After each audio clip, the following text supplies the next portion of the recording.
কচুরমুখী খেতে একদম ভালো লাগে না, এই রেসিপিটা আপনার জন্য, অবশ্যই একবার ট্রাই করবেন। তো এখানে কচুরমুখীগুলো ভালো করে ধুয়ে নিয়েছি, যেগুলো একটু বেশি মাটি ছিল সেগুলো খোসা ছাড়িয়ে নিয়েছি। আর এই যে সেদ্ধ বসিয়ে দিয়েছি, এটা হাফ বয়েলের থেকে একটু বেশি 90% সিদ্ধ হতে হবে। এই যে সিদ্ধ হয়ে গেছে, জল ঝরিয়ে রেখেছি। আর এবার একটু আঁচ দিয়ে এভাবে কিন্তু খুব সুন্দর করে কচুরমুখীর খোসাগুলো ছাড়িয়ে নেওয়া সম্ভব। আর একটু হাত চুলকাবে না, খুব সহজেই ছাড়ানো হয়ে যাবে। এবার একটা কড়া বসিয়ে গরম করতে দিয়েছি তেলটা একটু বেশি পরিমাণেই দিতে হবে, কারণ কচুরমুখীগুলো একটু ডিপ ফ্রাই করতে হবে গোল্ডেন ব্রাউন করে।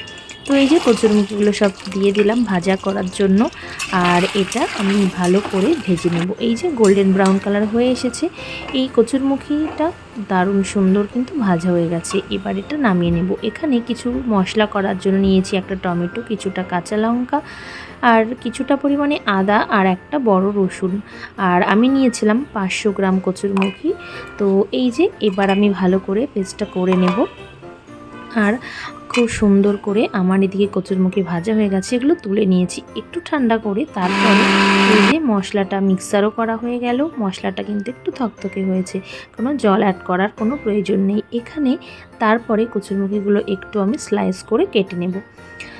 তো যারা পছন্দ করে না এই রেসিপিটা, একবার বানালে আপনার কাছে কিন্তু সবাই রেসিপিটা জানতে চাইবে আর আঙুল চেটে খেয়ে নেবে। তো এই যে একটা বড় সাইজের পেঁয়াজ কুচি করে নিয়েছি, এই যে কচুরমুখীগুলো কেটে নিয়েছি, এখানে দিয়ে দিচ্ছি জিরের গুঁড়ো, ধনের গুঁড়ো, লঙ্কার গুঁড়ো, হলুদ আর লবণ দিয়েছিলাম। এইবার এখানে দিয়ে দিলাম ঘিয়ের মধ্যে দিয়ে দিলাম একটু গোটা জিরে, এটা ভালো করে ভেজে তারপরে দিয়ে দিলাম 1 চামচ বেসনটা খুব সুন্দর করে গন্ধ যাওয়া পর্যন্ত ভেজে নিতে হবে। তারপরে দিয়ে দিলাম পেঁয়াজ কুচি।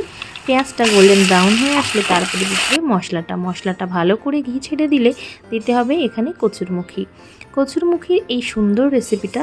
এইবার এখানে চলে আসবে দারুণ একটা ট্রিক্স। এটা কি দিলাম বলুন তো? এটা দিলাম কাসুরি মেথি। আর এখানে গরম জল করে নিয়েছি, অবশ্যই গরম জল দেবেন। যদি আপনারা দই না দেন তাহলে গরম জল দেবেন। তো গরম জল দিয়েছি। এখানে কিন্তু প্রায় রান্না অলমোস্ট হয়ে এসেছে। আর তো এখানে এবার আমি একটু আপনাদের টেক্সচারটা দেখাই, দেখুন। এই যে একটু গরম মশলা দিয়ে দিলাম শেষে।